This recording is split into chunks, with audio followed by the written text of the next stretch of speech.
بسم اللہ الرحمن الرحیم۔ رسول اللہ صلی اللہ علیہ وسلم نے ارشاد فرمایا، ان من افضل ایامکم یوم الجمعہ فاکثروا علی الصلاۃ فیہ فاکثروا من الصلاۃ فیہ۔ فرمایا تمہارے دنوں میں سب سے بہترین دن جمعہ کا دن ہے،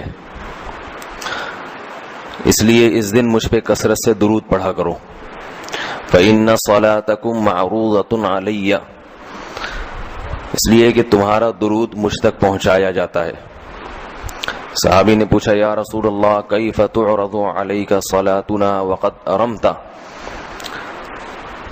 ہمارا درود آپ تک کیسے پہنچایا جائے گا جبکہ آپ جب دنیا سے جائیں گے، قبر میں جسم آپ کا ختم ہو جائے گا، تو ہمارا درود آپ تک کیسے پہنچے گا؟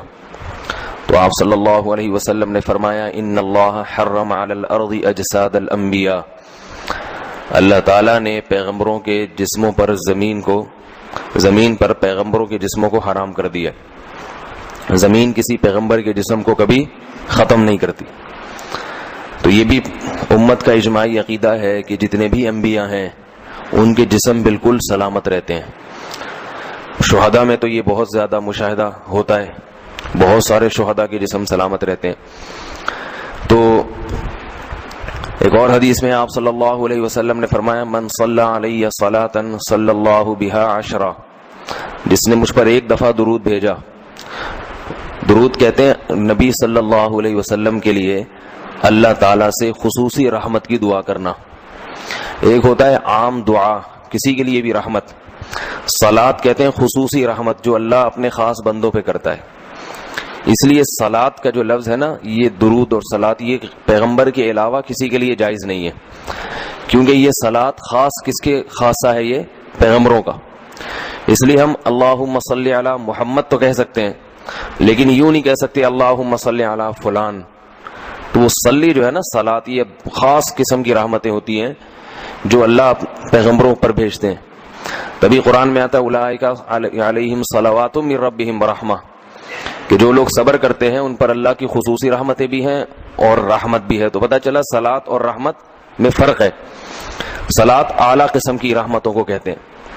تو آپ صلی اللہ علیہ وسلم نے فرمایا، جس نے میرے لیے ایک مرتبہ رحمت کی دعا کی، درود شریف پڑھا میرے لیے، تو اللہ اس پر 10 رحمتیں بھیجتے ہیں۔ اور جمعہ کے دن زیادہ فضیلت ہے درود شریف پڑھنے کی۔ البتہ یہ جو جمعہ کے دن میں حدیث مشہور ہے کہ 80 سال کے گناہ معاف ہوتے ہیں جمعہ کے دن درود پڑھنے سے، یہ حدیث سند کے لحاظ سے کمزور ہے۔ لیکن یہ جو میں نے حدیث پڑھی کہ جمعہ کا دن سب سے بہتر دن ہے، فَأَكْثِرُوا عَلَيَّ مِنَ الصَّلَاةِ فِيهِ، لہذا اس دن مجھ پہ کثرت سے درود پڑھا کرو، یہ بالکل صحیح حدیث ہے۔ تو جمعہ کے دن درود شریف کی اضافی فضیلت ہے۔ آج چونکہ جمعہ کا دن ہے تو اس لیے میں نے کہا کہ اس بارے میں تھوڑی سی بات کروں۔ ایک اور حدیث میں آتا ہے، رسول اللہ صلی اللہ علیہ وسلم نے فرمایا، لا تجعلوا قبری عیدا وصلوا علی فإن صلاتکم تبلغنی حیث کنتم۔ فرمایا میری قبر کو عیدگاہ نہ بناؤ، جیسے میلوں کی جگہ ہوتی ہے نا، میلے ٹھیلے، عید پہ جب سب لوگ جمع ہو کے خوشیاں مناتے ہیں، تو جیسے مزاروں پہ ہوتا ہے نا، قوالیاں ہو رہی ہیں اور یہ میلے ٹھیلے ہو رہے ہیں، آج کل دیکھا ہے۔ تو پہلے زمانے میں بھی جب کوئی نیک آدمی دنیا سے جاتا تھا تو لوگ اس کی قبر پہ دھرنے مار کے بیٹھ جاتے تھے، اور وہ مجاور اور یہ سب جو ہمارے یہاں ہوتا ہے۔ تو آپ صلی اللہ علیہ وسلم نے منع کیا کہ میری قبر کے ساتھ یہ کچھ مت کرو، البتہ مجھ پہ درود پڑھا کرو، اور فرمایا کہ تم جہاں سے بھی درود پڑھو گے یہ مجھ تک پہنچے گا۔ ایک اور حدیث میں رسول اللہ صلی اللہ علیہ وسلم نے فرمایا، ما من احد یسلم علی الا رد اللہ علی روحی فارد علیہ، کہ جب بھی کوئی مجھ پر سلام بھیجتا ہے اللہ میری روح کو میرے جسم میں لوٹاتے ہیں اور میں اس کے سلام کا جواب دیتا ہوں۔ اب یہ کیسے ہوتا ہے؟ چونکہ یہ برزخی زندگی میں ہے، لہذا اس کی کیفیات میں اور گہرائی میں جانے کی اجازت نہیں ہے۔ جیسے اللہ بہتر سمجھتے ہیں یہ ہوتا ہے، اس کی حقیقت کا ہمیں علم پوری طرح نہیں ہے، برزخی زندگی ہے۔ اور حدیث میں آتا ہے رسول اللہ صلی اللہ علیہ وسلم نے فرمایا کہ رغم انف رجل ذکرت عندہ فلم یصلی علی، اس شخص کی ناک خاک آلودہ ہو جائے جس کے سامنے میرا نام لیا جائے، میرا تذکرہ ہو اور وہ مجھ پہ درود نہ پڑے۔ ایک اور حدیث میں آپ صلی اللہ علیہ وسلم نے فرمایا، البخیل من ذکرت عندہ فلم یصلی علی، وہ شخص کنجوس ہے، بخیل ہے جس کے سامنے میرا نام آئے اور مجھ پہ درود نہ پڑے۔ یعنی اتنی بڑی شخصیت اور اتنے بڑے محسن اعظم کا تذکرہ آ رہا ہے اور اس کی زبان سے دعا بھی نہیں نکلتی، تو اس سے بڑا کنجوس دنیا میں کون ہو سکتا ہے؟ ایک اور حدیث میں آپ صلی اللہ علیہ وسلم نے ایک شخص کو دعا مانگتے ہوئے دیکھا جس نے درود شریف پڑھے بغیر دعا شروع کر دی، تو آپ صلی اللہ علیہ وسلم نے فرمایا اس نے دعا میں جلدی کی ہے۔ پھر فرمایا تم میں سے جب کسی شخص کو دعا مانگنی ہو تو پہلے اللہ کی حمد و ثنا پڑھے، پھر مجھ پر درود بھیجے۔ قرآن مجید میں بھی اللہ نے حکم دیا ان اللہ و ملائکتہ یصلون علی النبی، کہ اللہ اور اس کے فرشتے، اللہ بھی رحمت بھیجتے ہیں اور فرشتے بھی رحمت کی دعا کرتے ہیں۔ یا ایھا الذین آمنوا صلوا علیہ وسلموا تسلیما، اے ایمان والو تم بھی محمد صلی اللہ علیہ وسلم پر درود بھیجا کرو اور سلام بھیجا کرو۔ درود اور سلام میں فرق یہ ہے کہ درود اللہ کی رحمت، اور سلامت کہتے ہیں کہ ہر برائی سے، ہر مشکل سے، ہر مصیبت سے بچائیں۔ تو کمال جبھی ہوتا ہے جب اللہ ہر شر سے بچا لیں اور اضافی رحمتیں بھی بھیجیں۔ تو علماء نے درود شریف کی حکمتوں میں لکھا ہے کہ درود شریف جو اللہ نے ہمیں پڑھنے کا حکم دیا، اس کی بنیادی وجہ تو سب کو معلوم ہے کہ سب سے زیادہ احسانات اس کائنات میں اللہ کے بعد کس کے ہیں؟ محمد صلی اللہ علیہ وسلم۔ تو آپ صلی اللہ علیہ وسلم کے احسانات سب سے زیادہ ہیں انسانیت پر، انسان کو انسان آپ صلی اللہ علیہ وسلم نے بنایا، اور اہل اسلام تو سب سے زیادہ ان احسانات کے تلے دبے ہوئے۔ تو ہم کوئی بھی عبادت اگر کر رہے ہیں، دعا بھی اگر مانگ رہے ہیں، تو یہ بھی کس کی وجہ سے توفیق مل رہی ہے؟ نبی صلی اللہ علیہ وسلم، کیونکہ آپ صلی اللہ علیہ وسلم نے ہی یہ ساری چیزیں سکھائی ہیں۔ تو ہر کام میں حکم یہ ہے کہ بھائی جس کا احسان ہے، جس کی وجہ سے تمہیں یہ رہنمائی ملی، تو پہلے اس کا بھی تو کچھ خیال کرو، اس کا بھی جو ہے نا اللہ سے اس کے لیے دعا مانگو تاکہ تمہاری طرف سے بھی کچھ شکر ہو۔ دوسری بات علماء نے لکھی ہے کہ اس میں حکمت یہ ہے کہ درود شریف پڑھنے سے توحید کا عقیدہ مضبوط ہوتا ہے۔ وہ توحید، درود شریف نبی سے دعا نہیں ہے بلکہ اللہ سے دعا ہے، کس کے لیے؟ نبی کے لیے۔ تو پتہ یہ چلا کہ نبی پر بھی اللہ کی رحمتیں ہوں گی، اور دعا کون مانگ رہا ہے؟ ہم مانگ رہے ہیں۔ تو اس میں نبی سے مانگنے کا دروازہ بند کر دیا کہ نبی سے مانگنے کا اسلام میں کوئی تصور نہیں ہے، بلکہ نبی کے لیے بھی اللہ سے مانگا جائے گا۔ تو جب نبی کے لیے بھی اللہ سے مانگنے کا حکم ہے تو اپنے لیے نبی سے کیسے مانگنے کا حکم ہو گیا؟ سمجھ میں آ رہی ہے بات کہ نہیں آ رہی؟ یعنی نبی کے لیے بھی کس سے مانگنے کا حکم ہے؟ اللہ سے۔ تو اپنے لیے کس سے مانگیں گے؟ بطریق اولا ہم پھر اللہ سے مانگیں گے۔ تو اس سے عقیدہ توحید مضبوط ہوتا ہے۔ اور تیسری بات یہ کہ علماء نے لکھا ہے کہ جب درود شریف پڑھیں تو اس نظریے سے نہ پڑھیں کہ نبی ہماری دعا کے محتاج ہیں، نبی اللہ کی رحمت کے تو محتاج ہیں، یہ تو درود شریف سے پتہ چلتا ہے، لیکن اللہ کی وہ رحمت اس وقت بھی ہوتی اگر ہم یہ دعا نہ مانگتے۔ تو ہمیں اس لیے ہے کہ ہم بھی انگلی کٹا کے شہیدوں میں نام لکھوا لیں۔ سمجھ رہے ہیں نا؟ اس کی حضرت مولانا اشرف علی تھانوی رحمہ اللہ نے بڑی پیاری مثال دی، فرمایا کہ جیسے کوئی بادشاہ اپنے شہزادے پر کچھ انعام کرنا چاہے، بادشاہ تو چاہتا ہے نا اپنی اولاد کو نوازنا، اپنے محبوب، شہزادہ اس کا محبوب ہوتا ہے، تو آپ اگر بادشاہ سے سفارش کر دیں کہ حضرت یہ تحفہ آپ اپنے شہزادے کو دے دیں یا یہ فلاں چیز اپنے شہزادے کو، تو بادشاہ تو پہلے بھی دے رہا ہے، لیکن آپ کے کہنے سے وہ اور خوش ہو جائے گا، اور خوش ہو جائے گا کہ بھئی دیکھو جو کام میں چاہتا تھا یہ بھی اسی کی درخواست کر رہا ہے۔ تو نتیجہ کیا نکلے گا؟ تھوڑا سا آپ کو بھی دے دے گا وہ، ٹھیک ہے نا، کہ چلو یہ گڑ تم بھی منہ میٹھا کر لو اپنا، تم نے اتنا اچھا کام کیا۔ اور اگر آپ کسی کو حکم دیں اس کے دشمن پہ خرچ کرنے کا، آپ جا کے کہیں بھائی وہ تمہارا دشمن ہے، تمہارا دل چاہتا ہے اس کا گلا دبا دو، تو ایسا کرو اس کو ہدیے ودیے دیا کرو، تو کہے گا میں اس کو گلا دبانا چاہتا ہوں اور تو ہدیے کی ترغیب دے رہا ہے تو میں تیرا بھی گلا دباؤں گا۔ تو دشمن پہ خرچ کرنے کا جب حکم دیا جاتا ہے تو اس سے سامنے والا غصے میں آتا ہے۔ دوست پہ خرچ کرنے کا، احسان کرنے کا جب آپ کسی کو کہیں گے تو وہ خوش ہوتا ہے۔ باپ کو اگر کہا جائے نا اپنے بچوں پہ اور کھلائے کریں، بڑی خوشی ہوتی ہے، تو باپ کا دل اور سینہ اور چوڑا ہو جائے گا۔ تو ایسا ہی اللہ تعالیٰ کو اپنے رسول صلی اللہ علیہ وسلم سے محبت ہے۔ اللہ تو خصوصی رحمتیں بھیجیں گے ہی، لیکن ہم اگر اللہ سے درخواست کر دیں گے کہ اللہ تو خصوصی رحمتیں بھیج، تو اس میں تھوڑی سی ہماری بھی کیا ہو جائے گی؟ دخل اندازی ہو جائے گی۔ اللہ تو ویسے ہی کر رہا ہے، تو اللہ کہے گا چلو تو نے بھی سفارش کر دی تو ان پہ تو کر ہی نہ ہوں، یہ 10 رحمتیں تجھ پر بھی ہو جائیں گی۔ اور چوتھا فائدہ کیا ہے درود شریف پڑھنے کا؟ کہ انسان کے دل میں محمد صلی اللہ علیہ وسلم کی محبت بڑھتی ہے۔ انسان جس کے لیے دعا مانگتا ہے لاشعوری طور پہ، تو نبی صلی اللہ علیہ وسلم کی جتنی زیادہ محبت ہوگی اللہ کی خود بخود اتنی ہی زیادہ ہوگی، کیونکہ نبی سے محبت اللہ ہی کی وجہ سے ہوتی ہے، یہ الگ الگ چیز نہیں ہے۔ اللہ کے رسول ہے نا، اسی وجہ سے تو ہے، تو جتنی محبت بڑھے گی اللہ کی محبت اتنی زیادہ۔ اور 5واں فائدہ کہ جتنی نبی کی محبت ہوگی انسان کو جس سے محبت ہوتی ہے اس کی اتباع آسان ہوتی ہے, بغیر دلیل کے بھی مانتا چلا جاتا ہے. جس سے نفرت ہوتی ہے نا اسے ہر بات پہ دلیل, کیوں بھائی ایسا کیوں ہے. اور اگر محبت ہو تو وہ کوئی کام کا کہے تو سمجھ میں آئے نہ آئے انسان کہتا ہے بس کر لو.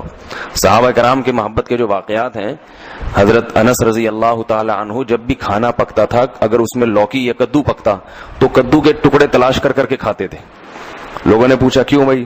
فرماتے ہیں کہ میں نے رسول اللہ صلی اللہ علیہ وسلم کو دیکھا ہے کہ کدو شوق سے کھاتے تھے آپ. تو نبی سے محبت تھی, کدو سے محبت ہو گئی. حالانکہ یہ شریعت کا حکم نہیں ہے لوکی اور کدو سے محبت کرو, یہ تو اپنی انسان کی اپنی رغبت ہوتی ہے, کسی کو کسی چیز سے, کسی کو کسی چیز سے. لیکن عشق کی انتہا ہوتی ہے تو انسان کو محبوب کی محبوب چیزوں سے بھی ہو جاتی ہے. تو ہمیں بھی اگر نبی صلی اللہ علیہ وسلم سے محبت ہوگی صلی اللہ علیہ وسلم, تو اگر کدو سے نہ بھی ہو تو کوئی اتنا مسئلہ نہیں ہے, لیکن فرائض واجبات سے تو ہو جائے گی نا, جو شریعت میں ضروری ہیں, جن کی آپ صلی اللہ علیہ وسلم نے بہت تاکید کی ہے, تو ان سے تو ہوگی نا کم از کم. محبت نہیں ہے تو ہر وقت بیٹھ کے لوجی کی تلاش, داڑھی تک نہیں رکھے گا. داڑھی کا سمجھاؤ تو کہ بھائی کیوں بھائی, پھر یہ سمجھاؤ کہ بھائی آپ صلی اللہ علیہ وسلم کے اخلاق ایسے تھے, نہیں میری سمجھ میں نہیں آتے, ایسے کیسے اخلاق بنائے جا سکتے ہیں خادموں کے ساتھ. تو محبت ہو جاتی ہے تو سارے کام آسان ہو جاتے ہیں. تو درود شریف پڑھنے کا ایک فائدہ یہ بھی ہے. تو اس لیے ہمت کر کے علماء نے جو ایک نصاب بتاتے ہیں نا, روزانہ 100 دفعہ صبح 100 دفعہ شام. ویسے تو سب سے بہتر درود ابراہیمی ہے جو نماز میں ہم پڑھتے ہیں, آپ صلی اللہ علیہ وسلم نے سکھایا ہے. یہ نہ ہو مشکل لگے تو اتنا کر لو صلی اللہ علیہ وسلم, صحیح ہے نا. یہ 100 دفعہ پڑھ لیں, کتنا ٹائم لگتا ہے اس میں, صبح 100 دفعہ پڑھ لیا, 100 دفعہ شام کو پڑھ لیا. اور اگر پورا ہفتہ توفیق نہیں ملتی تو کم از کم جمعہ ہی کے دن پڑھ لے انسان. سمجھ رہے بات کو, نہیں سمجھ رہے بھائی, میرا خیال نہیں آ رہی, جمعہ کا دن پڑھ لے انسان, اس میں زیادہ فضیلت ہے. اور یہ جو درود شریف ہے نا, یہ صلی اللہ علیہ وسلم پورا پڑھنا چاہیے. میں کل بھی بیان میں کہا تھا نا ساشے آ رہے ہیں ہر چیز کے, تو جیسے سلام کے ساشے نا, سلام کرنا ہو نا اتنی سی آواز آتی ہے بس. تو درود شریف بھی حضور صلی اللہ علیہ وسلم نے فرمایا. لوگ کیا کہتے ہیں حضور صلی اللہ علیہ وسلم نے فرمایا, بھائی صلی اللہ علیہ وسلم بول دو پورا. لکھنے میں بھی علماء نے بیان کیا ہے کہ مجلس میں, کسی مجلس میں جب آپ صلی اللہ علیہ وسلم کا نام آئے تو کم از کم ایک دفعہ درود شریف پڑھنا واجب ہے. بار بار واجب نہیں ہے, بار بار افضل ہے. مجلس میں جب ایک دفعہ نام آیا تو پہلی دفعہ بہرحال واجب ہے, یا کم از کم ایک دفعہ اس مجلس میں. بار بار پڑھنا ضروری نہیں ہے, بہتر ہے. تو یا تو پڑھے ہی نہیں, ایک دفعہ پڑھ لیا کافی ہے, لیکن پڑھیں تو پھر ساشے نہ لے کر آئیں. درود شریف کو بگاڑے نہیں, پورا ہونا چاہیے صلی اللہ علیہ وسلم. اور اگر آپ کو ڈر یہ ہے کہ نہیں بار بار پڑھنے سے میری زبان گھس جائے گی, نقصان ہوگا اور توانائی کم ہو جائے گی, روزہ زیادہ لگے گا, تو ایک ہی دفعہ پڑھ لے مگر طریقے سے پڑھ لے, ساشے نہ لے کر آئے صلی اللہ علیہ وسلم, اس طرح نہ کرے. اسی طرح لکھنے میں بھی آپ صلی اللہ علیہ وسلم کا جب نام آئے تو مجلس ایک ہے تو ایک دفعہ کہہ دے آدمی زبان سے. لکھنا واجب نہیں ہے, آپ صلی اللہ علیہ وسلم کے نام کے ساتھ درود شریف لکھنا واجب نہیں ہے, افضل ہے. تو یا تو اگر یہ ڈر ہے کہ میں نے لکھ دیا پورا نام تو میرا پین گھس جائے گا, سیاہی کا خرچہ زیادہ آئے گا, پیسے زیادہ بھرنے پڑیں گے مجھے, مہنگائی کا دور ہے, اتنی سیاہی میں افورڈ نہیں کر سکتا, تو پورا نام ہی نہ لکھے, یعنی درود شریف لکھے ہی نہیں. لیکن اگر لکھنا ہے تو چھوٹا سا سواد نہ ڈالے, سمجھ رہے بات. باقی ساری چیزیں پوری ہیں. یہ نہیں کہ والد محترم میں صرف واو لکھ دیا, ابا خود ہی سمجھ جائیں گے والد کی بات چل رہی ہے, ٹھیک ہے نا. زید کا نام آیا تو صرف زے لکھ دیا, کبھی ہوتا ہے ایسے, ہوتا ہوگا شاید آپ کے یہاں. اور جتنی باتیں آ رہی ہیں صرف کچھ ساشے پیش کر دی, ایسا نہیں ہے. جب درود شریف لکھنے کی بات آتی ہے تو صرف چھوٹا سا سواد ڈال دیا. تو بھائی اتنی تکلیف اگر ہو رہی ہے تو نہ لکھو, کوئی فرض تھوڑی ہے. لیکن اگر لکھنا ہے تو احترام کا تقاضا کیا ہے, پورا نام لکھا جائے صلی اللہ علیہ وسلم. دیکھو حدیث کی اتنی بڑی بڑی کتابیں محدثین نے جو لکھی ہیں, کتنی بڑی بڑی کتابیں. جب بھی آپ صلی اللہ علیہ وسلم کا نام آئے گا تو محدثین پورا درود شریف لکھتے ہیں صلی اللہ علیہ وسلم. کسی حدیث کی کتاب میں, امام بخاری کی ہو, امام مسلم کی ہو, یا ابن ماجہ ہو, یا صحیح ستہ کی جتنی کتابیں اس کے علاوہ بھی ہیں, جب درود ہوگا تو پورا صلی اللہ علیہ وسلم ہوتا ہے. تو لکھنے میں بھی اس کا اہتمام کرنا چاہیے, پورا نام لکھ دیا جائے. یہ جو میں کہہ رہا ہوں نا قلم گھس جائے گا اور یہ ہو جائے گا, یہ تو بخیل آدمی کے لیے, ورنہ کس قلم تھوڑی گھستا ہے. لکھنے پورا تحریر لکھ رہے ہوں, جب بھی نام آئے صلی اللہ علیہ وسلم پورا لکھنا چاہیے. اللہ تعالیٰ عمل کی توفیق عطا فرمائے. ایک چھوٹی سی آخر میں بات سن لیں کہ آپ صلی اللہ علیہ وسلم کا جو لقب ہے نا, لوگ مختلف ناموں سے پکارتے ہیں. کوئی کہتا ہے حضور اکرم صلی اللہ علیہ وسلم نے فرمایا، یہ بھی ٹھیک ہے، آپ سب سے اکرم ہیں۔ کوئی کہتا ہے سرور دو عالم صلی اللہ علیہ وسلم نے فرمایا، کوئی کہتا ہے حضور صلی اللہ علیہ وسلم نے فرمایا۔ یہ سب ٹھیک ہے نام، لیکن سب سے بہترین جو نام آپ کے لیے ہے رسول اللہ صلی اللہ علیہ وسلم، کیونکہ اس سے بڑا لقب کوئی بھی نہیں ہے۔ رسول اللہ کا مطلب اللہ کے سفیر، تو یہ سب سے بڑا منصب ہے۔ اس لیے عام استعمال میں جو صحابہ کا بھی طریقہ تھا، نبی اللہ، صحابہ کیا کہتے تھے؟ نبی اللہ یا رسول اللہ۔ تو محدثین بھی جو لفظ آپ کے لیے استعمال کرتے ہیں رسول اللہ صلی اللہ علیہ وسلم یا نبی اللہ، تو عام استعمال میں یہ زیادہ بہتر ہے، رسول اللہ، یہ سب سے بہترین لقب۔ اللہ تعالیٰ سمجھنے کی عمل کی توفیق۔ خواتین کا اذان سے پہلے نماز پڑھنا۔ میں نمازوں کی اذان کا انتظار نہیں کرتی، بلکہ کیلنڈر پر نماز شروع ہونے کا وقت دیکھ کر نماز پڑھ لیتی ہوں۔ کیا میرا یہ طرز عمل ٹھیک ہے یا اذان کا انتظار کرنا چاہیے؟ مسز فردوس انڈیا سے۔ جی آپ نماز پڑھ لیں، کیلنڈر پہ دیکھ کے نماز ہو جائے گی۔ اذان کا انتظار خواتین کے لیے ضروری نہیں ہے۔ البتہ فجر کے جو صبح صادق کا جو نقشہ ہے نا، اس میں اختلاف ہے۔ بہت سے علماء تو کہتے ہیں یہی جو فجر جو ہے یہ صبح صادق 18 ڈگری پر ہوتی ہے، اور انڈیا پاکستان میں نقشے اسی حساب سے چھپے ہیں، لیکن حضرت مفتی رشید احمد صاحب اور بہت سارے ماہر فلکیات کی رائے ہے کہ 15 ڈگری پہ ہوتی ہے۔ تو انڈیا، پاکستان، بنگلہ دیش، برما میں وہ 15 ڈگری جو فجر ہے وہ موجودہ نقشوں کے کم سے کم 15 سے 20 منٹ کے بعد شروع ہوتی ہے۔ تو آپ فجر میں یہ احتیاط کر لیں کہ جو فجر میں صبح صادق کا ٹائم لکھا ہوا ہے اس سے 20 منٹ کے بعد آپ فجر پڑھ لیں۔ باقی نمازوں میں جیسے ہی وقت داخل ہو آپ پڑھ لیں تو کوئی حرج نہیں ہے۔ کیا اذان کے دوران نماز پڑھ سکتے ہیں؟ اذان ہو رہی ہو تو نماز پڑھ سکتے ہیں یا کچھ دیر ٹھہر کر نماز پڑھنی چاہیے؟ مریم نواز۔ پڑھ سکتے ہیں نماز، لیکن افضل یہی ہے کہ اذان سن لیں، اطمینان سے اذان سن کے اس کا جواب دیں، پھر اذان کی دعا پڑھیں، اس کے بعد نماز پڑھیں۔ رسول اللہ صلی اللہ علیہ وسلم نے فرمایا کہ جب مؤذن اذان کہے تو فقولوا مثل ما قال المؤذن، تو وہی الفاظ دہرایا کرو جو مؤذن کہہ رہا ہے، لیکن حی علی الصلاۃ اور حی علی الفلاح پہ لا حول ولا قوت الا باللہ کہا کرو۔ تو اگر آپ اذان کے دوران نماز پڑھیں گی تو پھر یہ اذان کا جواب کون دے گا؟ تو اس لیے بہتر یہی ہے کہ اذان کے دوران اذان سنی جائے، انہی الفاظ کو دہرایا جائے کہ اللہ ہم بھی اقرار کرتے ہیں کہ تیرے سوا کوئی عبادت کے لائق نہیں، اور پھر آخر میں درود شریف پڑھ کے نبی صلی اللہ علیہ وسلم پہ دعا پڑھی جائے۔ اللہم رب هذه الدعوة التامة والصلاة القائمة آت محمدا الوسیلة والفضیلة وابعثه مقاما محمودا الذی وعدته انک لا تخلف الميعاد۔ آپ نے فرمایا جو اذان کا جواب دے اور یہ دعا پڑھے، حلت لہو شفاعتی، میری شفاعت اس کے لیے لازم ہو جائے گی۔ تو اتنی بڑی فضیلت ہے، یہ اس پر عمل کرنا چاہیے۔ محمد صاحبان سعودی عرب سے پوچھتے ہیں، میں جس علاقے میں رہتا ہوں یہاں مسجد تقریباً 2 کلومیٹر دور ہے اور اذان کی آواز بھی نہیں آتی، چنانچہ موبائل پر ہی اذان سن کر اقامت کہہ کر نماز پڑھ لیتے ہیں۔ کیا اس طرح کرنا صحیح ہے یا ہمیں اذان اور اقامت دونوں کہنی چاہیے؟ نیز جو نمازیں پڑھی گئی ہیں وہ ادا ہو گئی کہ نہیں؟ بھائی اس طرح کرنا بالکل بھی ٹھیک نہیں ہے۔ نمازیں تو ہو گئیں، اذان کے بغیر بھی نماز ادا ہو جائے گی، مگر یہ خلاف سنت ہے۔ فرض نماز آپ کو اذان کہہ کے پڑھنی ہے۔ ہاں اگر اذان کی آواز آپ کو آتی ہے، دور کوئی مسجد ہے جس کی آواز آپ تک آ رہی ہے، پھر آپ کے لیے اذان کہنا یہ ضروری نہیں ہے۔ عبداللہ ابن مسعود رضی اللہ تعالیٰ عنہ کا مشہور قول ہے، اذان الحی یکفینا، محلے کی اذان ہمارے لیے کافی ہے۔ لیکن اگر اذان کی آواز نہیں آتی تو پھر آپ کو چاہیے کہ آپ پراپر طریقے سے اذان کہیں، اقامت، اور پھر اس کے بعد فرض نماز ادا کریں۔ اذان کے بعد درود و سلام کا حکم۔ ہمارے گاؤں میں اذان سے پہلے اور اذان کے بعد صلاۃ و السلام پڑھا جاتا ہے، کیا یہ صحیح ہے؟ اس بارے میں رہنمائی فرما دیں۔ خواجہ صاحب گجرات پاکستان سے۔ دیکھو بھائی، اللہ کے رسول صلی اللہ علیہ وسلم نے جو ہمیں اذان بتائی ہے وہ اللہ اکبر سے شروع ہوتی ہے اور لا الہ الا اللہ پہ ختم ہوتی ہے۔ اس سے پہلے بلند آواز سے اسپیکر پہ درود پڑھنا یا اس کے بعد بلند آواز سے اسپیکر پہ درود پڑھنا، یا یعنی بلند آواز سے پڑھنا، چاہے وہ اسپیکر پہ ہو یا بغیر اسپیکر کے، یہ آپ صلی اللہ علیہ وسلم سے ثابت نہیں۔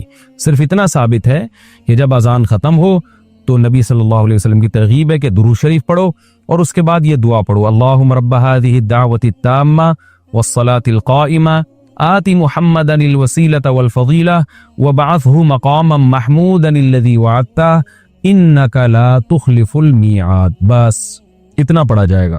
تو اس سے پہلے اور بعد میں جو پہلے تو درود شریف ہے ہی نہیں، لیکن اور اسپیکر پہ پڑھنا ہے تو اپنے طور پر کوئی کسی بھی وقت درود شریف پڑھ سکتا ہے، کوئی پابندی نہیں ہے، لیکن اسپیکر پہ جب آپ پڑھیں گے یا اذان سے پہلے بلند آواز سے پڑھیں گے تو لوگ یہی سمجھتے ہیں کہ یہ اذان کا حصہ ہے. تو جو کام رسول اللہ صلی اللہ علیہ وسلم نے نہیں کیا، صحابہ نے نہیں کیا، وہ کام اگر آپ ثواب سمجھ کے کریں گے تو وہ بدعت ہو جائے گا.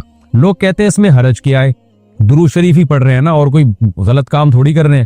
تو میں ان سے ایک سوال پوچھتا ہوں کہ اچھا ٹھیک ہے، جب اذان ختم ہوتی ہے لا الہ الا اللہ پہ، تو آپ ساتھ میں محمد الرسول اللہ بھی لگا دیا کریں بلند آواز سے، یعنی مؤذن کو حکم دیں لا الہ الا اللہ محمد الرسول اللہ.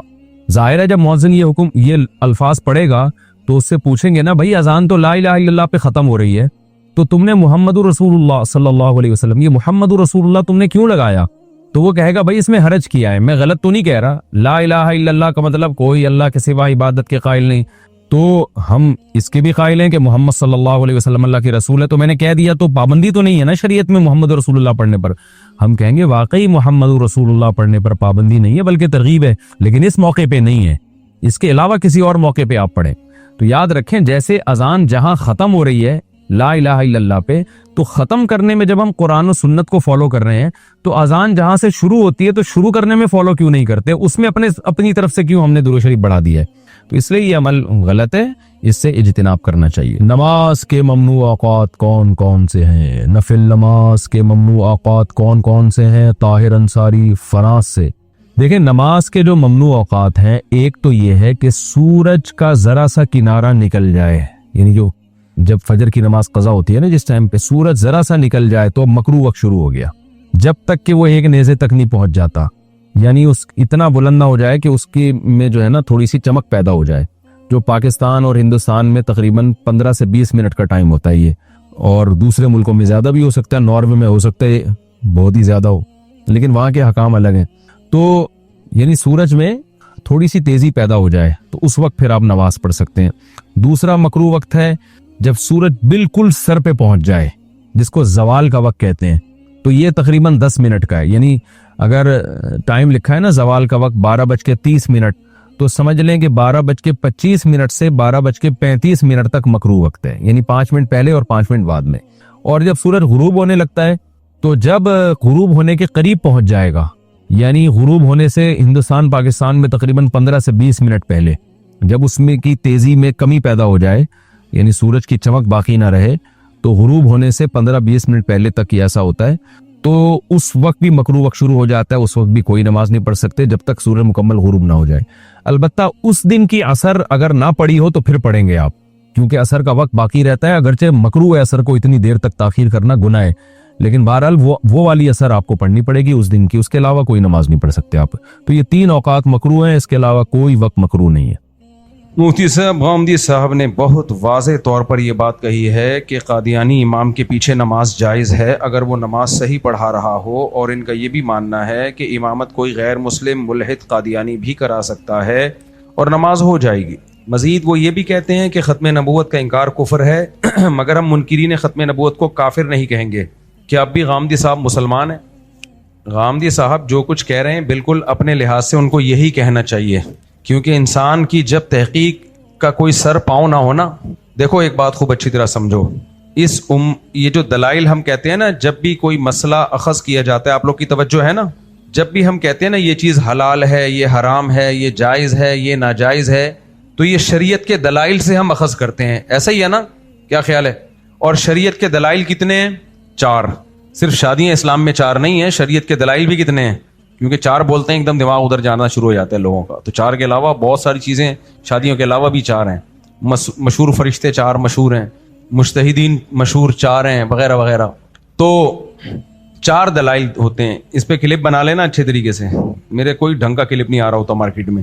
نمبر 1 قرآن ہے، نمبر 2 حدیث ہے، نمبر 3 اجماع ہے، نمبر 4 قیاس ہے.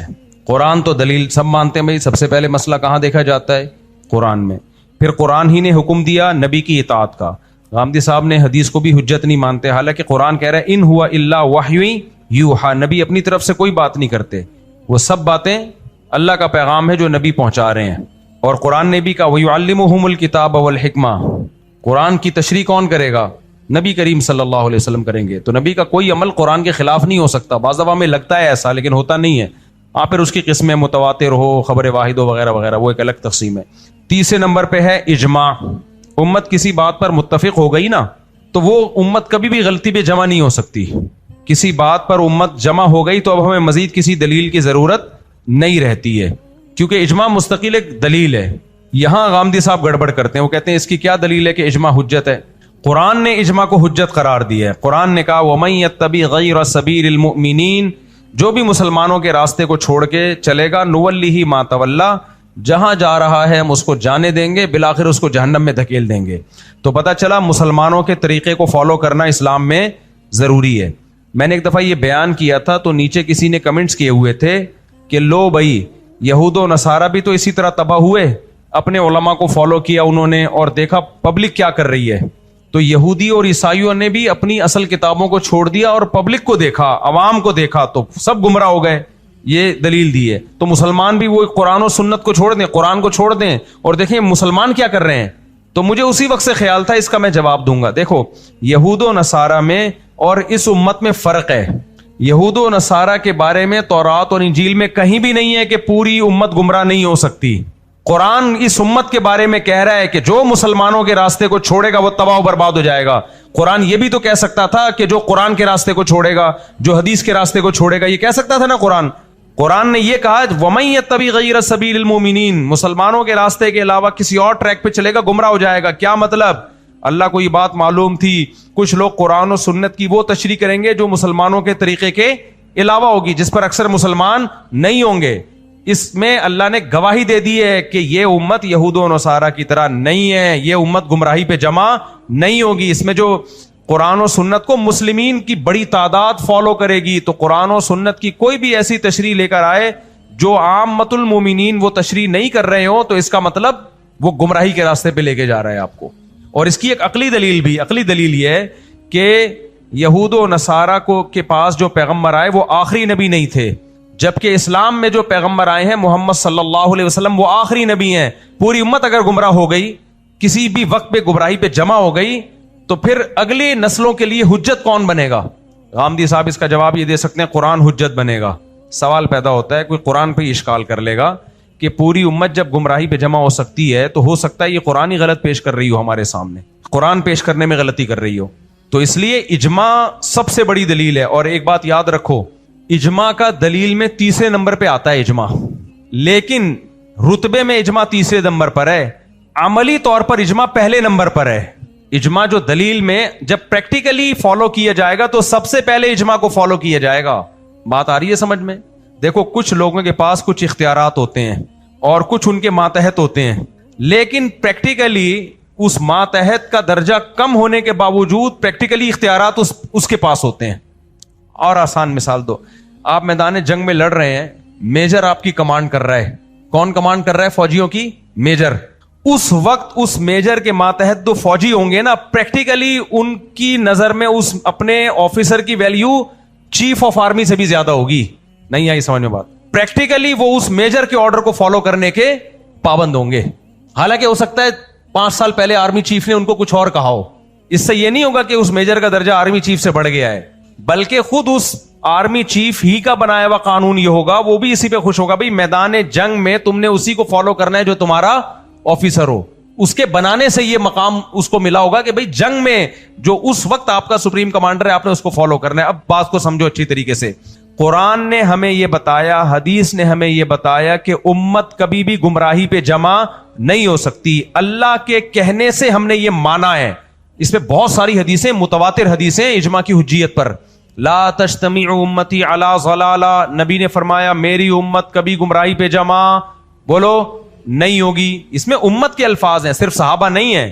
نہ صحابہ گمراہی پہ جمع ہو سکتے ہیں, نہ چاروں امام گمراہی پہ جمع ہو سکتے ہیں, نہ سارے محدثین گمراہی پہ جمع ہو سکتے ہیں. یہ اتنا بڑی امت, یہ معصوم ہے من حیث الامہ. فرد اس میں گمراہ ہو سکتے ہیں, پوری امت گمراہ نہیں ہو سکتی. تو یہ ہمیں بتایا کس نے؟ قرآن نے, حدیث نے, جن کا درجہ اجماع سے زیادہ ہے. لیکن جب ایک دفعہ جب بتا دیا تو اب اگر ہمیں کوئی آیت اجماع کے خلاف لگ رہی ہوگی تو پریکٹیکلی ہم اس آیت کو فالو نہیں کریں گے بلکہ اجماع کو فالو کریں گے. اور آیت کے بارے میں ہم یہ کہیں گے کہ ہم قرآن کو چھوڑ نہیں رہے ہیں, اسی قرآن نے بتایا ہے کہ اجماع حجت ہے, لہذا اجماع اگر کچھ کہہ رہا ہے تو اس کا مطلب قرآن کی آیت کا یا تو یہ مطلب نہیں ہے جو ہم سمجھ رہے ہیں, یا یہ آیت منسوخ ہو چکی ہے, لیکن اس کے منسوخ ہونے کا ہمارے پاس کوئی علم نہیں ہے, کیونکہ اجماع غلط نہیں ہو سکتا.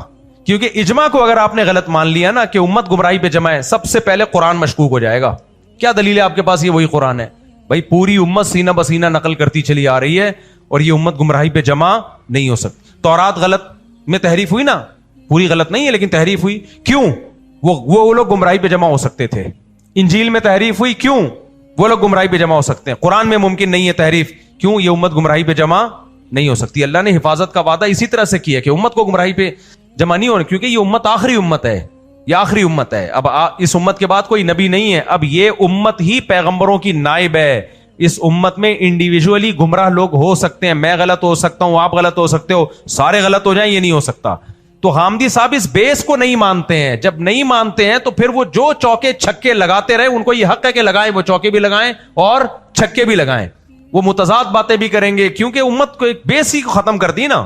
غامدی صاحب سے کسی خاتون نے سوال پوچھا کہ چاروں امام اس کے قائل ہیں کہ شادی شدہ مرد اور عورت اگر زنا کرتے ہیں تو ان کو رجم کیا جائے گا. یہ سوال تھا, یہ اس سے ملتا جلتا کوئی دوسرا سوال تھا. چاروں امام, امام ابو حنیفہ, امام مالک, امام شافعی, امام احمد بن حنبل, یہ تابعین تبع تابعین کے دور کے لوگ ہیں. یہ کس دور کے لوگ ہیں؟ ان کی ریسرچ پر پوری امت نے اعتماد کیا ہے, حتیٰ کہ جو ان کو فالو نہیں بھی کرتے وہ مانتے ہیں ان کو, جیسے اہل حدیث ان کو فالو نہیں کرتے لیکن مانتے ہیں کہ یہ چاروں کیا تھے؟ امام تھے. یعنی امام کا مطلب قرآن و سنت کے بہت بڑے عالم تھے, متقی تھے, پرہیزگار تھے, وہ مانتے ہیں ان کو, وہ بھی ہیں. تو اس خاتون نے یہ سوال کیا کہ یہ کیا بات ہے کہ وہ چاروں امام قرآن کا مطلب, آیتوں کا مطلب کچھ اور بتا رہے ہیں اور آپ اس کا مطلب کچھ اور بتا رہے ہیں. بات سمجھ میں آ رہی ہے؟ ادھر توجہ ہے کہ نہیں ہے؟ تو غامدی صاحب نے جواب جو دیا, وہ جواب میں بھی غامدی صاحب نے گڑبڑ کی ہے. وہ جواب یہ دیا کہ میں اپنے الفاظ میں وہ جواب, مجھے پورے الفاظ تو یاد نہیں ہے نا, اس کا مفہوم یہی ہے بھائی ہم نے فالو کرنا ہے قرآن و سنت. یعنی قرآن کو, سنت کو بھی وہ عجیب طریقے سے بتاتے ہیں کہ جہاں ان کے مطلب کی سنت ہوتی ہے فالو کر رہے ہوتے ہیں, جہاں نہیں ہوتی وہ کہتے ہیں حدیث تو تاریخی کتابیں ہیں. یہ جگہ جگہ ان کی کتابوں میں بھی آپ کو ملے گا, ان کے بیانات میں بھی آپ کو ملے گا. جہاں حدیث سے اپنا مطلب نکل رہا ہے فوراً حدیث, جہاں نہیں نکل رہا تو بھائی میں حدیث کو, تاریخی کتابیں ہیں یہ تو اب اس خاتون نے پوچھا کہ وہ پوری امت تو فالو کر رہی ہے, 99% امت نے چاروں اماموں کو فالو کیا ہے, بلکہ اس سے بھی زیادہ, اگر آپ تحقیق میں جائیں گے تو اس سے بھی زیادہ. تو اتنے لوگ ان کو فالو کر رہے ہیں, تو یہ چاروں قرآن و سنت کی تشریح غلط, تو یہ کیسے ہو سکتا ہے؟ تو انہوں نے کہا کہ بھائی دیکھیں یہ امام بہت بڑے تھے, مجتہد تھے, سب کچھ تھا, لیکن ہم کسی انسان کے بجائے ہم فالو کس کو کریں گے؟ قرآن کو. یہ جواب سوال کے مطابق نہیں ہے. اس خاتون کا, وہ تو بیچاری مطمئن ہو کے, یعنی ظاہر ہے کیا کرتی, وہ بیٹھ گئی. میں وہاں بیٹھا ہوا ہوتا تو میں فوراً کہتا ایکسکیوز می سر کائنڈلی. غامدی صاحب, خاتون کا جو سوال ہے وہ ابھی اسی جگہ کھڑا ہوا ہے. وہ سوال یہ نہیں تھا کہ یہ چاروں امام قرآن کو فالو کر رہے تھے یا آپ فالو کر رہے ہیں. بات یہ ہے کہ یہ چاروں امام کو سمجھ میں نہیں آیا, جن پر پوری امت اعتماد کر رہی ہے کہ ان کو اسکالر مان رہی ہے, تو یہ کیسے ہو سکتا ہے کہ چاروں امام اور ان کے متبین میں بھی بڑے بڑے علامے پیدا ہوئے, امام بخاری بھی, امام ان کے, ٹھیک ہے وہ اس سینس میں ان کے مقلد نہیں تھے, لیکن محدث اپنے, یعنی خود ایک بہت بڑے علامے تو تھے نا, اور عقائد میں تو سب ایک دوسرے کو فالو کرتے رہے ہیں. اہل سنت والجماعت کے عقائد تو سب کے سیم ہیں. تو ان میں سے 1400 سال میں کسی کو سمجھ میں نہیں آیا, 1400 سال کے بعد جا کے آپ کو سمجھ میں آیا. تو جواب یہ نہیں ہونا چاہیے کہ میں قرآن کو فالو کرتا ہوں, اماموں کا نہیں. جواب یہ ہونا چاہیے وہ سب غلط تھے, میں صحیح ہوں. ان سب نے قرآن کو غلط سمجھا, میں نے قرآن کو صحیح سمجھا, اور میں اس دعوے پہ قائم ہوں, یہ کہنا چاہیے. لیکن یہ جواب دنیا میں کوئی مانے گا؟ اصل میں خاتون کا سوال یہ تھا کہ حضرت اتنی بڑی بلنڈر ہوا ہے اس امت سے کہ 1400 سال سے امت آیت کی غلط تشریح کرتی آ رہی ہے. آپ 1400 سال کے بعد جا کے جو تشریح کر رہے ہیں اس سے تو سارے غلط ثابت ہو رہے ہیں نا. ایک آدمی غلط ہو سکتا ہے, 2 غلط ہو سکتے ہیں, 4 اسکالر غلط, لاکھوں غلط ہو گئے. تو سوال یہ, جواب یہ ہونا چاہیے تھا غامدی صاحب کا کہ ہاں وہ 100% انہوں نے غلط سمجھا, میں نے صحیح سمجھا. جواب یہ ہونا چاہیے تھا. لیکن یہ جواب دنیا مان لیتی؟ یہ نہیں مانتی جواب کہ حضرت آپ اتنے بڑے ہو گئے, آپ اتنے بڑے اسکالر ہو گئے کہ 1400 سال سے آپ کیا. باقی لوگ, وہی مجھے مثال یاد آئے گی کہ ہمارے محلے میں ایک پٹھان اور پنجابی کا پھڈا ہو گیا. وہ پھڈا پٹھان پنجابی ہونے کی وجہ سے نہیں ہوا, پھڈا تو ان کا ذاتی لین دین تھا. لیکن آپ کو پتا ہے ہمارے ملک میں کسی بھی بیس پہ جب لڑائی ہوتی ہے تو قومیت میں تبدیل ہو جاتی ہے. پٹھان ہے تو اپنا پٹھان ہونا پیش کرنا شروع کر دے گا, پنجابی ہے تو تاکہ سارے پٹھان پنجابی لڑے آپس میں. یہ تو جاہلیت ہے جس کی نبی صلی اللہ علیہ وسلم نے نفی کی ہے. تو کیا ہوا, اب وہ پٹھان بار بار اس کو تانے دے رہے ہیں, ہم پٹھان ہیں, ہم تیرے کو چھوڑے گا نہیں, ہم پٹھان ہیں. تو وہ پنجابی جواب میں کہہ رہے کیوں, روٹی صرف پٹھان کھاتے ہیں, پنجابی نہیں کھاتے کیا؟ روٹی صرف پٹھان کھاتے ہیں, میں سن رہا تھا بیٹھ کے, کیوں روٹی صرف پٹھان کھاتے ہیں, پنجابی نہیں کھاتے کیا؟ یہ جواب دے رہا ہے اس کو. اب لڑائی ہو رہی, خیر وہ چھڑوا دیا لڑائی, وہ شکر ہے پٹھان پنجابی لڑائی نہیں شروع ہوئی. تو میں غامدی صاحب سے کہتا ہوں, غامدی صاحب نے جو کہا نا کہ وہ چاروں اماموں نے جو بھی سمجھا میں ان کی سمجھ کا پابند نہیں ہوں, میں خود قرآن پہ ریسرچ کر کے میں جو, تو یہ جواب نہیں تھا. جواب یہ دینا چاہیے تھا کہ انہوں نے غلط سمجھا سب نے اور میں نے صحیح سمجھا. تو پھر میں کہتا ہے کیوں روٹی صرف آپ کھاتے ہو, 1400 سال سے امت کیا گھاس کھا رہی تھی کیا؟ ان میں کون سے منرلز کی کمی تھی جن کی کھوپڑی نے کام کرنا چھوڑ دیا تھا کہ قرآن ان میں سے کسی کو سمجھ میں نہیں آ رہا تھا, اور آپ نے امریکہ میں جا کے کچھ ایسے چنے چلغوزے کھائے ہیں جو آپ کی عقل اتنی فاسٹ ہو گئی ہے کہ آپ کو وہ آیتوں کا مطلب سمجھ میں آ رہا ہے جو 1400 سال میں کسی کے سمجھ میں نہیں آیا. وہی وہ جو مجھے پھڈا یاد آیا نا کہ روٹی صرف آپ کھا رہے ہو, ان لوگوں نے روٹیاں نہیں کھائیں. تو وہی بات ہے, وہ ہمارے دوست ہیں سلمان بھائی, کیا کریں یار, چٹکلے پہ چٹکلے یاد آ جاتے ہیں. ہمارے دوست ہیں یہاں, یہ میں نے بڑا واقعہ سنا ہے, بڑا مزہ آتا ہے. ہمارے ادھر دوست ہیں بڑے اکثر دعوت کرتے رہتے ہیں. ایک دفعہ ہم ان کے گھر, میں تو نہیں تھا, یہ انہوں نے خود مجھے سنایا واقعہ. کھانا ہے بھائی, آگے بیٹھے ہوئے عمران بھائی, ابھی بھی ہیں باریک سے یہاں ہوتے ہیں کہ عمران صاحب, وہ بیٹھے ہوئے ہیں. باریک کا لفظ کاٹ دینا, وہ غصہ نہ ہو جائے, دبلے ہیں یار, باریک کا لفظ کاٹ دینا, دبلے سے ہیں عمران بھائی. وہ بیٹھے ہوئے, سامنے ایک اور لڑکا بیٹھا ہے, اس کا نام نہیں بتاؤں گا میں, وہ پھر بولے گا میری برائی کر رہے ہیں مفتی صاحب. وہ سامنے بیٹھا ہوا ہے. اب بریانی میں ایک پلیٹ میں 2 بندے شریک, ایک پلیٹ میں 2 بندے شریک. یہ جو دوسرے تھے نا, ان کا نام میرے منہ سے نکلتا ہے, میں ایک دم بریک لگا رہا ہوں, تو وہ ایسا نہ ہو بیچارے بولے یار اتنا پرانا واقعہ آپ میری بدنامی کر رہے ہو. یہ ساری بوٹیاں انہوں نے جلدی جلدی کھا لی, اور پلیٹ میں جو نئی بوٹی لا کے ڈالی جا رہی ہے اس پہ بھی. جو عمران بھائی جو تھے نا, ان کو آ گیا غصہ. اب انہوں نے کہا کہ غیر اخلاقی حرکت ہوگی کہ میں دعوت میں بولوں تو ساری بوٹیاں کھا گیا. ہم کھانے پہ تو بریانی میں بوٹیاں کھا جو تو بچا گیا. اب ان کو لگا ہے تھوڑی سی غیر اخلاقی حرکت ہوگی کہ میں ان کو بولوں کہ تم بوٹیاں کھا گئے, اچھا نہیں کیا.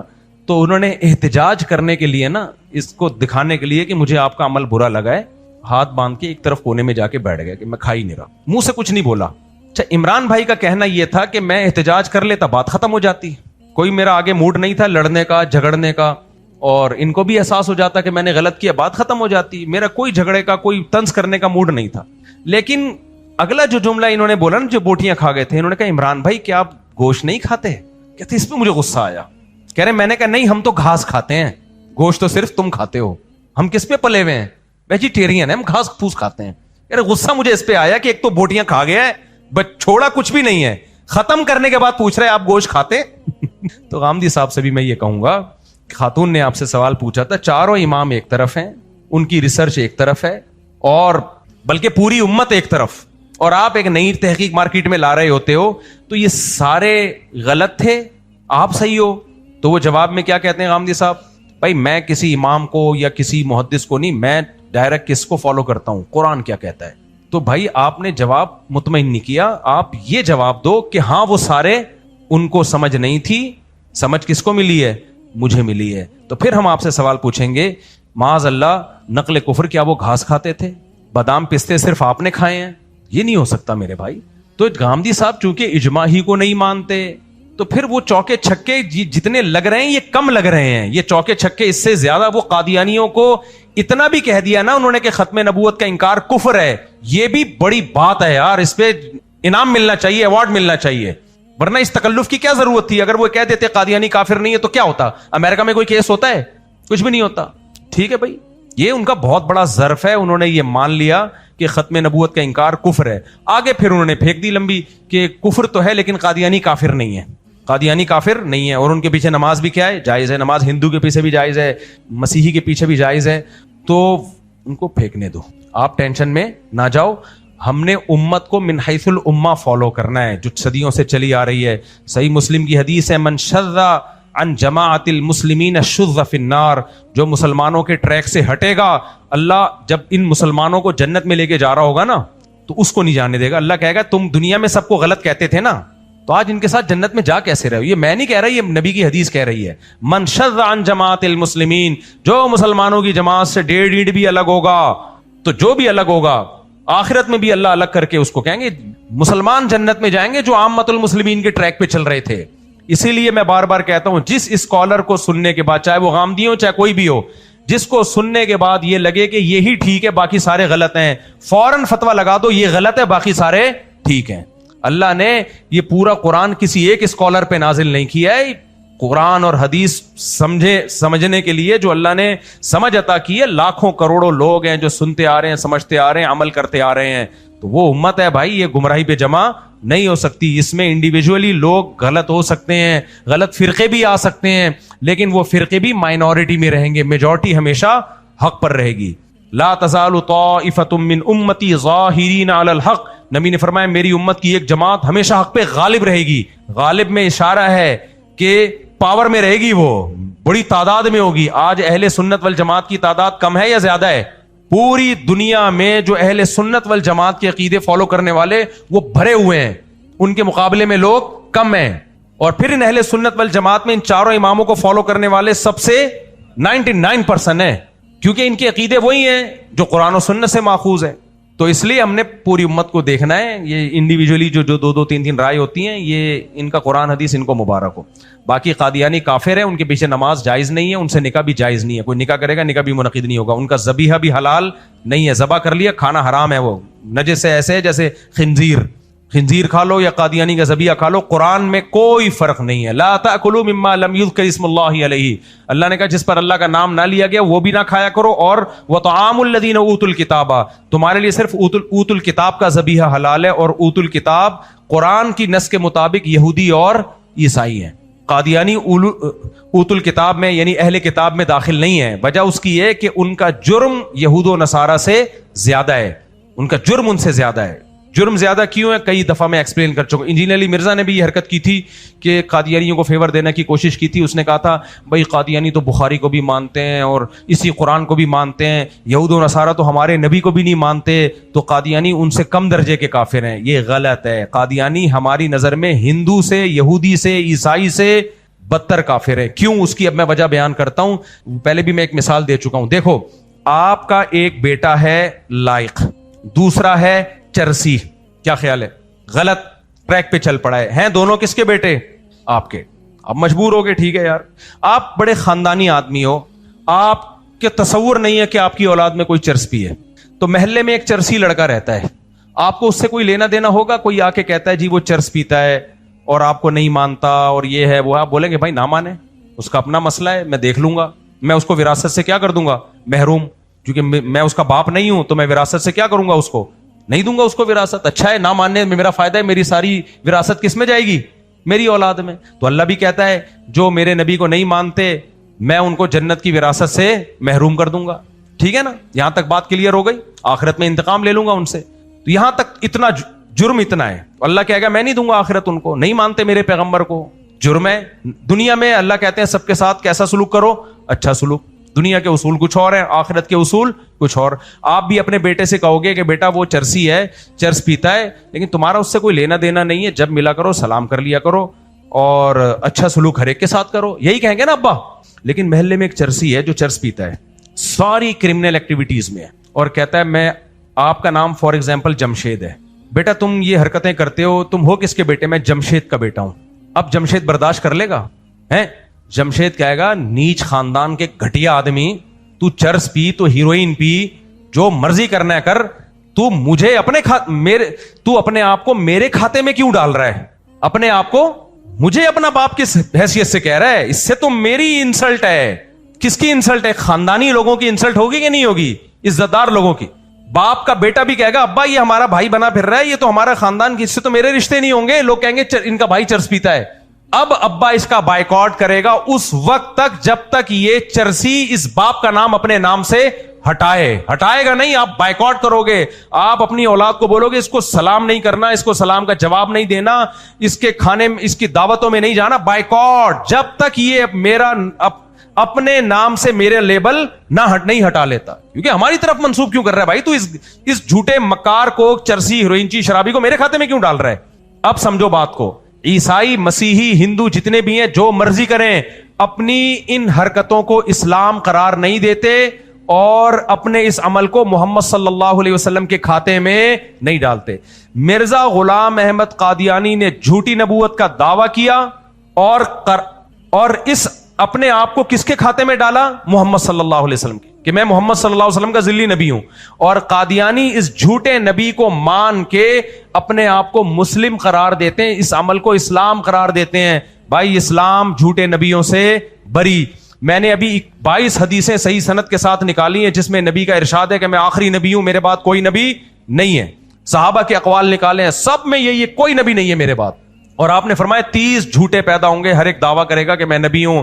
فرمایا انا خاتم النبی لا نبی بعدی، میرے بعد کوئی نبی نہیں ہے. بار بار آپ یہ کہہ رہے ہیں، پوری امت جمع ہو چکی ہے اس پر کہ آپ آخری نبی ہیں. ایک جھوٹا کذاب اٹھتا ہے اور تو اٹھ جاتا، نبوت کا دعویٰ کر لیتا، اپنے مذہب کا جو مرضی نام رکھتا، تو جانتا، تیرے فالوور جانتے. اس کو کس کے کھاتے میں ڈالا جا رہا ہے؟ سید الانبیاء کے کھاتے میں، کہ ہمارے نبی کا ذلی نبی ہے. نہیں بھائی، یہ ہم برداشت، یہ ہماری غیرت کے خلاف ہے. ہم نے اپنے نبی کا دفاع کرنا ہے. لہذا مسیحی کو عزت دے سکتے ہیں، ہندو کو عزت دے سکتے ہیں، کیونکہ وہ بت پرستی کو اسلام قرار نہیں دیتے. وہ یہ نہیں کہتے ہمیں محمد صلی اللہ علیہ وسلم نے کہا کہ بتوں کی عبادت کرو. مسیحی یہ نہیں کہتے ہمیں محمد صلی اللہ علیہ وسلم نے کہا کہ مسیح علیہ السلام کو اللہ کا بیٹا بناؤ. قادیانی کہتا ہے کہ ہم نبی کے حکم پہ اس کذاب اور جھوٹے کو اللہ کا پیغمبر مانتے ہیں اور اس کو فالو کرنے کو عین نبی کو فالو کرنا سمجھتے ہیں. اس لیے قادیانیوں کا جرم زیادہ ہے، بالکل اس شخص کی طرح تو جھوٹا ہو اور شریف آدمی کے کھاتے میں اپنا اولاد میں اپنا نام ڈال دے. تو شریف آدمی کہے گا اس کا بائیکاٹ کرو. اس لیے میں نہیں کہہ رہا بد اخلاقی کریں قادیانیوں سے، لیکن میرے بھائی ہم ان کی دعوتوں میں شرکت کو حرام سمجھتے ہیں. ان کے ساتھ شادی بیاہ تو ہو ہی نہیں سکتا، غیر مسلم ہے. ان کا ذبیحہ بھی حلال نہیں ہے، کیونکہ پروٹوکول اللہ نے مسیحیوں کو، یہودیوں کو تو دیا ہے، قادیانیوں کو یہ پروٹوکول اللہ نے نہیں دیا، کیونکہ ان کا کفر بدتر کفر ہے. غلط چیز اسلام کے کھاتے میں ڈالی ہے، اور غلط بھی چھوٹی نہیں، بہت بڑی غلطی. دیکھو جب کسی کو نبی مان لیا جاتا ہے تو وہ دن کو رات کہے رات ماننا پڑتا ہے، رات کو دن کہے دن ماننا پڑتا ہے. یہ مقام ہے نبی کا. تو ہماری نظر میں ایک جھوٹا آدمی ہے، آپ اس کو مان لیتے نبی، لیکن یہ نہ کہتے. آپ کا اللہ آپ سے خود ہی پوچھ لیتا، آپ نے اس کو اسلام قرار دے دیا. آج قادیانی اپنے مذہب سے اسلام کا لیبل ہٹا لیں، کہہ دے کہ ہم غیر مسلم ہیں. کیا کہہ دیں؟ ہم غیر مسلم، ہمارا ایک الگ مذہب ہے. آج ہم ان کو گلے لگا لیں گے، بولیں گے ٹھیک ہے تم غیر مسلم ہو، تو غیر مسلموں کے ساتھ اسلام کیا حکم دیتا ہے؟ اچھا سلوک کرو.